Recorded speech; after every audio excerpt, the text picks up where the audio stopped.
করে হয় আর যাব না দেখতে মাতবার সাহেব, আমি বিয়ে করেছি 3 দিন হলো, আমার বাপ কেমনে করে? মানে বিয়ে।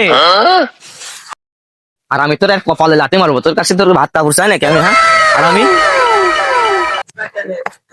ও বারে, তুই কামটা করলি কি? তোমারে এই কথাকে আমার আর লজ্জা দিস নে। সমস্যা কি এটাই?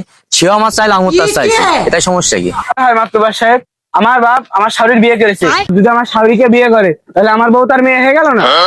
তাহলে আমরা দুজন ভাই বোন হয়ে গেলাম। বাবা মেনে নে না, মেনে নিলে সমস্যা কি? কিভাবে মেনে নেবো মাতবার সাহেব? তাহলে আমার বাপের শ্বশুর বাড়ি আর আমার শ্বশুর বাড়ি এক হয়ে গেল না? হয় তাহলে আমার ছেলে আমার বাপের নানা খাবে না দাদা খাবে? আমার বাপের যদি ছেলে হয় তাহলে আমার দুলাভাই খাবে না ভাই খাবে? সবই তো বুঝি রে, রাত্রি তোর বাবার কাছে দুধ চার ব্যঞ্জন খাইছি, আবার দুর্নীতি করিনি। এরকম শালিশ তো আমার বাপের জীবনে দেখি না, তো শহর তো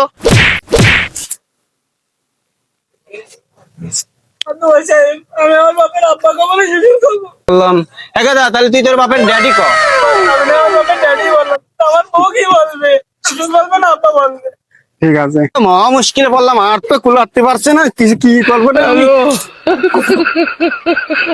মাতবার সাহেব, কথা হলো না বলতে পারছে না, আমার আপনার বাড়ি গেলে আমার নিজের বাড়ি গেলেও মনে হয় আমি শ্বশুর বাড়ি রয়েছি না নিজের বাড়ি রয়েছি।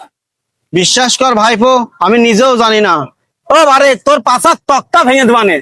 তুই একটা কাজের কাজ করলি, তোদের এই বাপ বিটার শালিশ আমার দেওয়া হবে না, আমার বাপ দাদার লাগবে। আমি জানো কিডা? মাত্র বারে নিজের সামলাতে পারে না, আর মাত্র